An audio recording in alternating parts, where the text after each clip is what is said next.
उत्तम व्यक्ति किसे कहते हैं? उत्तम व्यक्ति ऐसा क्या खास होता है ऐसे व्यक्ति में जो कि साधारण व्यक्ति में नहीं होता? क्या लगता है आपको? आइए जानते हैं इस गौतम बुद्ध की कहानी से कि असल में कौन होते हैं उत्तम व्यक्ति।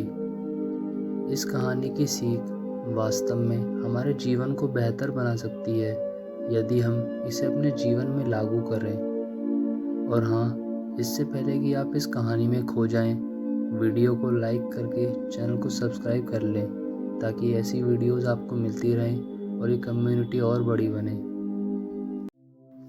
बहुत पुरानी बात है, गौतम बुद्ध एक शहर में प्रवास कर रहे थे। उनके कुछ शिष्य भी उनके साथ थे। उनके शिष्य एक दिन शहर में घूमने निकले तो उस शहर के लोगों ने उन्हें बहुत बुरा भला कहा।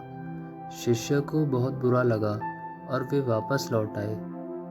गौतम बुद्ध ने जब देखा कि उनके सभी शिष्य बहुत क्रोध में दिख रहे हैं तो उन्होंने पूछा, क्या बात है, आप सभी इतने तनाव में क्यों हैं? क्या हुआ है?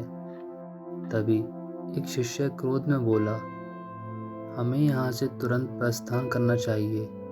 बुद्ध ने पूछा, क्यों, ऐसा क्या हो गया?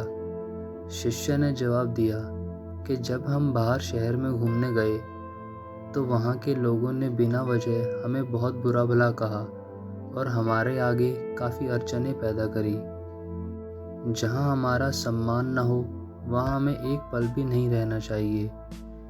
यहाँ के लोग सिर्फ दुर्व्यवहार के सिवा कुछ जानते ही नहीं हैं। गौतम बुद्ध ने मुस्कुराकर कहा, बस इतनी सी बात, यह तो कोई क्रोध करने वाली बात नहीं।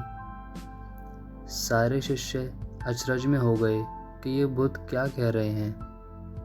तब बुद्ध ने कहा, क्या किसी और जगह पर तुम सद्व्यवहार की अपेक्षा रखते हो? दूसरा शिष्य बोला, इस शहर से तो भले लोग ही होंगे।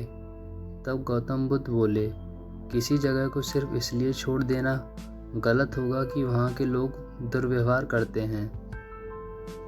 हम तो संत हैं, हमें तो कुछ ऐसा करना चाहिए कि जिस स्थान पर भी जाएं, उस स्थान को तब तक न छोड़ें जब तक अपनी अच्छाइयों से वहाँ के लोगों को सुधार न दें।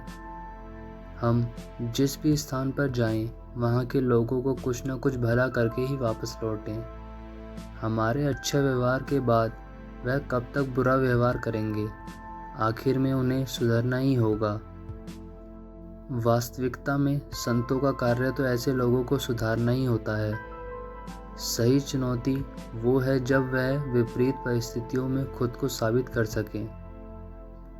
यह सभी बातें सुनकर बुद्ध के प्रिय शिष्य आनंद ने प्रश्न किया, उत्तम व्यक्ति किसे कहते हैं? इस पर बुद्ध ने जवाब दिया, जिस प्रकार युद्ध में बढ़ता हुआ हाथी चारों तरफ के तीर सहते हुए भी आगे बढ़ता जाता है, ठीक उसी तरह उत्तम व्यक्ति भी दूसरों के अपशब्दों को सहते हुए अपना कार्य करता रहता है। खुद को वश में करने वाले प्राणी से उत्तम कोई और नहीं हो सकता। गौतम बुद्ध की बात शिष्य को अच्छी तरह से समझ में आ गई और उन्होंने वहाँ से जाने का इरादा त्याग दिया। हम इस कहानी से क्या क्या सीख सकते हैं?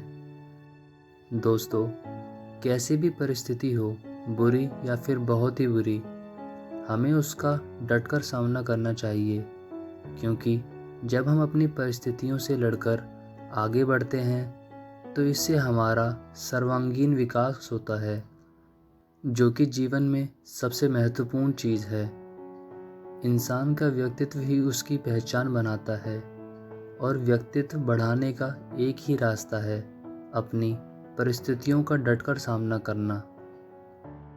और हम इस कहानी से यह भी सीख सकते हैं कि हमें अपने कार्य पर एकाग्र रहना चाहिए।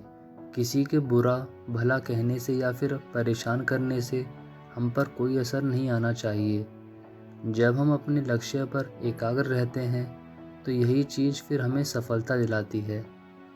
और जब व्यक्ति सफलता की सीढ़ी चढ़ता है तो जो भी व्यक्ति हमें परेशान कर रहे होते हैं वे खुद ब खुद चले जाते हैं।